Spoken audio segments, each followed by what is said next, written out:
Hello guys, welcome back to my channel earth mom Dehradun. मैं हूं ज्योति और वेलकम है आप सभी का मेरे चैनल में। अगर इस वीडियो के माध्यम से चैनल में नए जुड़े हैं तो प्लीज़ चैनल को सब्सक्राइब भी कीजिए और साथ ही साथ मेरे नए चैनल अर्थ मॉम रिएक्शन को भी सब्सक्राइब कीजिए, जिसका लिंक मैंने ऑलरेडी अपने पोस्ट में अपने चैनल के इस चैनल के कम्युनिटी सेक्शन में पोस्ट किया हुआ है। वहाँ से आप लोग उस चैनल पे जाइए। वहाँ भी मैं बहुत ही कोशिश कर रही हूँ कि आपके पसंद के कंटेंट्स आपके अकॉर्डिंग वहाँ पे लेके आ पाऊँ। तो अगर आपको भी कोई वीडियो किसी पर्टिकुलर कंटेंट क्रिएटर पे चाहिए तो आप मुझे उस चैनल के कमेंट सेक्शन में लिख देना। मैं वहाँ पे सिर्फ आप लोगों की फरमाइश पे ही दिन की एक वीडियो लेके आया करूँगी।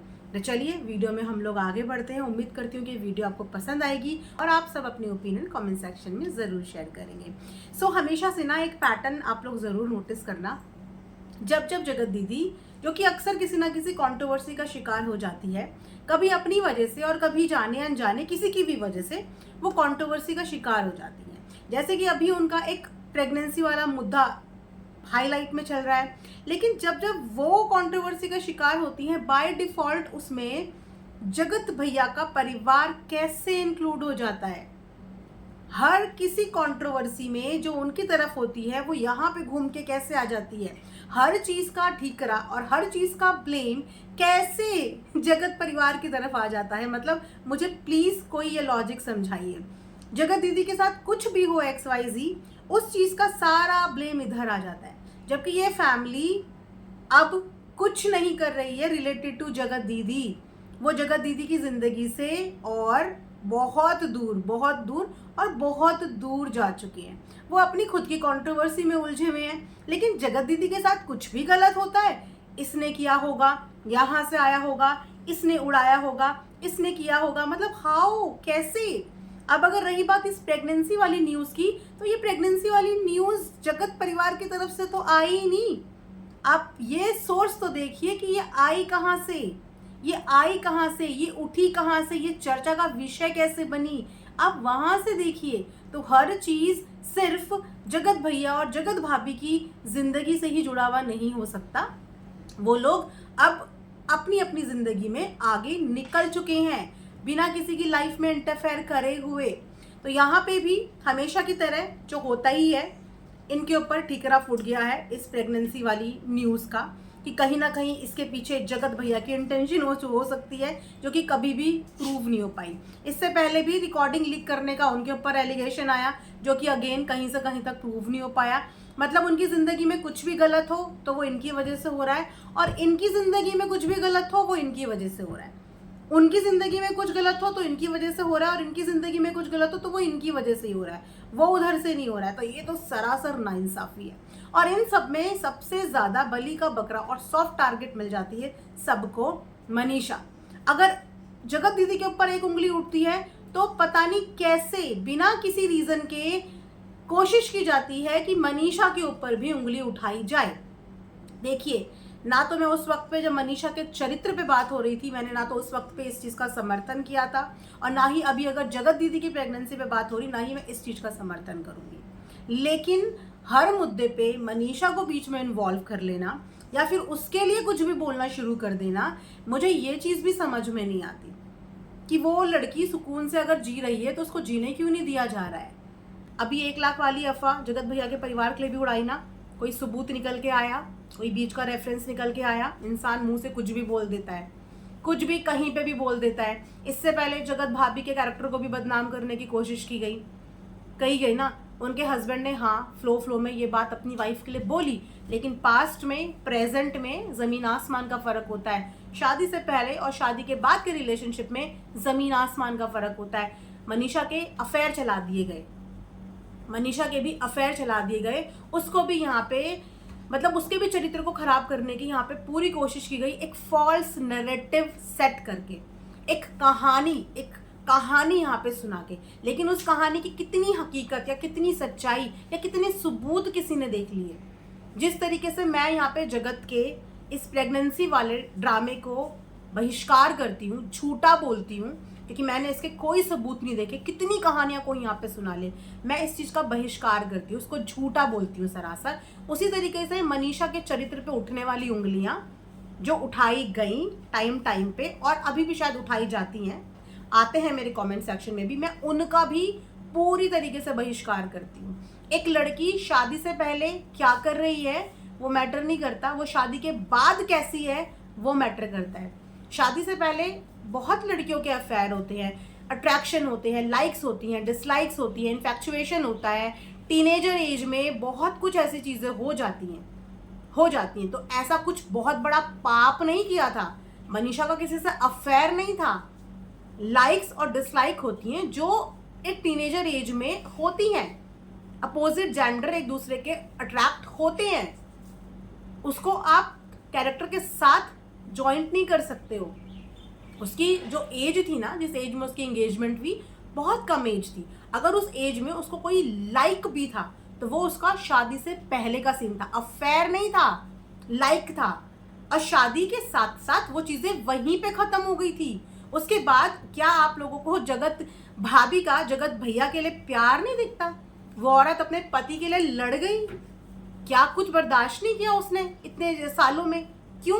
क्योंकि वो अपने पति से प्यार करती थी, उसके साथ रहना चाहती थी। वरना ऑप्शन की कमी आपको लगता है कि मनीषा के पास भी होगी? एक पॉपुलर चेहरा है, सब लोग उसे प्यार करते हैं, सक्षम है, लेकिन फिर भी उसका प्यार था अपने पति के लिए। उसका प्यार था अपने पति के लिए कि वो अपने पति को हर हाल में अपने पास लेके आना चाहती थी। और ये बोलिए कि भगवान की कुदरती शक्ति थी, क्योंकि ऐसे रिलेशनशिप से बहुत मुश्किल होता है कि आदमी वापस आ जाए। पर वो आदमी भी वापस आया, उसने भी अपना घर बचा लिया। पूरे परिवार ने मिलके मनीषा और जगत भैया का घर टूटने से बचा लिया। ये बहुत रेयर होता है।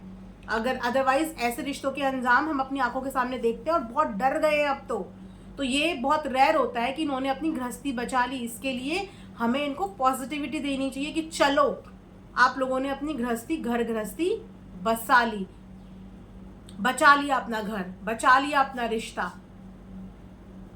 तो औरत औरत है, चाहे वो जगत दीदी है, चाहे वो जगत भाभी है। अगर जगत भाभी की इज्जत पे भी बात आई थी तो तब भी ये चीजें बोलनी चाहिए थी कि आप किसी के चरित्र को क्यों खराब कर रहे हो। वो औरत ऑलरेडी इतनी सफरिंग के बाद, इतनी सारी चीजों के बाद आज अपने पति के साथ एक सही में क्वालिटी टाइम स्पेंड करने लगी है। सही मायने में अब जाके उसको उसका पति हासिल हुआ है, अब जाके उसको उसका पति मिला है। और उसी औरत के ऊपर जिसने इतने सालों से इतनी सब चीजें सही हैं, उसी के चरित्र पे भी उंगलियां उठा दी गई थी। लेकिन ना तो जब मनीषा के चरित्र पे उंगली उठी ना हमें तब अच्छा लगा, और अब जब जगत की इस प्रेगनेंसी पे उस पे उंगली उठ रही है ना हमें यहाँ पे अच्छा लग रहा है। क्योंकि जो झूठ है वो सरासर झूठ है, और झूठ का साथ बिना सबूत देखे हुए तो कभी देना भी नहीं चाहिए। और ऐसे झूठों में कभी भी विश्वास भी नहीं करना चाहिए, कभी भी विश्वास नहीं करना चाहिए जब तक आपको कोई चीज़ें अपनी आंखों के सामने ना मिल जाए। वरना कहानी बनाने में, कहानी छापने में, कहानी लिखने में सिर्फ मात्र 1 या 2 सेकंड लगते हैं, मात्र 1 या 2 सेकंड। लेकिन उस कहानी के अंदर की सच्चाई सबूतों के साथ आने में बहुत फर्क होता है, जो कि बिल्कुल नहीं आई, कोई भी नहीं आई। जितनी कहानियां, जितनी अफवाह इस बीच यहाँ पे उड़ी है ना, उस अफवाह में से कोई एक भी प्रूव यहाँ पे नहीं आया। सबने बहुत डंके की चोट पे प्रूव है। कौन सा प्रूफ किसी ने दिया? किसी ने बोला होटल में देखा है, किसी ने बोला प्रेग्नेंट हुई है, किसी ने बोला मेडिकल किट है, किसी ने बोला मेडिकल स्टोर में। किसी ने कुछ प्रूफ दिया? सब आए, कहानी सुनाई, गए, आए, कहानी सुनाई, गए। प्रूफ किसी ने नहीं दिया।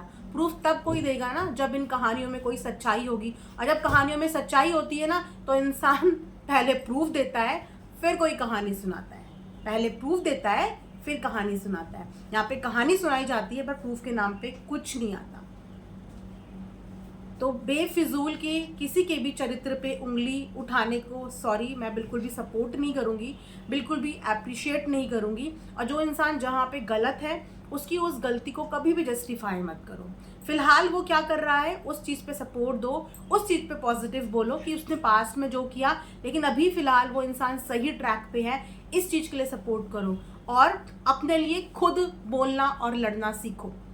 दुनिया को ट्रबल में मत डालो अपनी वजह से कि आपकी वजह से बाकी लोग ट्रबल में पड़ रहे हैं। अपने लिए खुद बोलना सीखो, खुद अपने लिए स्टैंड लेना सीखो। दूसरों के कंधों पे ये चलाने वाला सीन और सिनेरियो प्लीज अब खत्म कर दो, ये बहुत हो गया। कितने आए कितने गए, लास्ट में उनको क्या मिला? ट्रबल। क्यों? क्योंकि जिनके लिए वो बोल रहे हैं वो बोलना ही नहीं चाहते अपने लिए, जिनके लिए वो लड़ रहे हैं वो अपने लिए बोलना ही नहीं चाहते। एटलीस्ट जगत भैया की परिवार का ये तो है कि वो अपने लिए पहले खुद लड़ लेते हैं।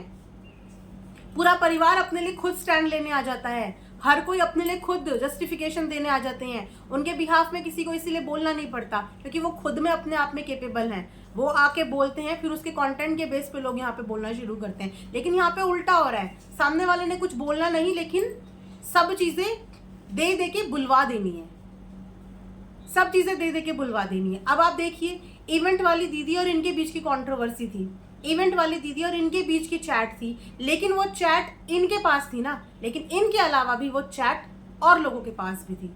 कैसे? क्योंकि इन्होंने वो चैट औरों को भी भेजी। क्यों? वो आपके और इवेंट वाली दीदी के बीच की बात थी ना, उनसे डील आप खुद करते। अगर उनकी चैट दिखानी थी तो आप खुद दिखाते। आपने वो चैट सर्कुलेट क्यों करी? ताकि आपके बिहाफ में वो चैट कोई और दिखा दे, आप फिर सेफ हो जाएं, और जो दिखा दे वो ट्रबल में आ जाए। यहाँ पे भी आपने खुल के अपने लिए स्टैंड नहीं लिया, लेकिन अपनी और सामने वाले की चैट जरूर आपने सर्कुलेट कर दी। तो ये क्या तरीका है अपने लिए स्टैंड लेने का?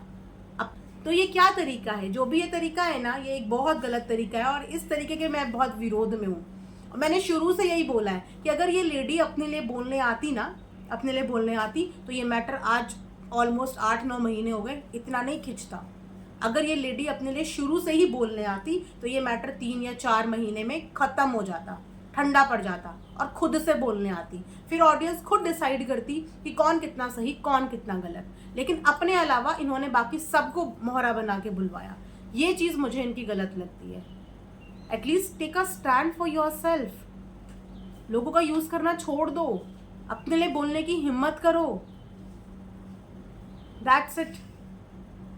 सो गाइज, ये रिएक्शन वीडियो मैं यहीं पे एंड करती हूँ।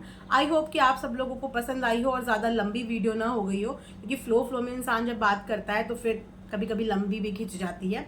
फिलहाल यहाँ पे हम लेंगे विराम, मिलेंगे नेक्स्ट वीडियो में। तब तक अपना ध्यान रखिए। Thanks for watching earth mom Dehradun.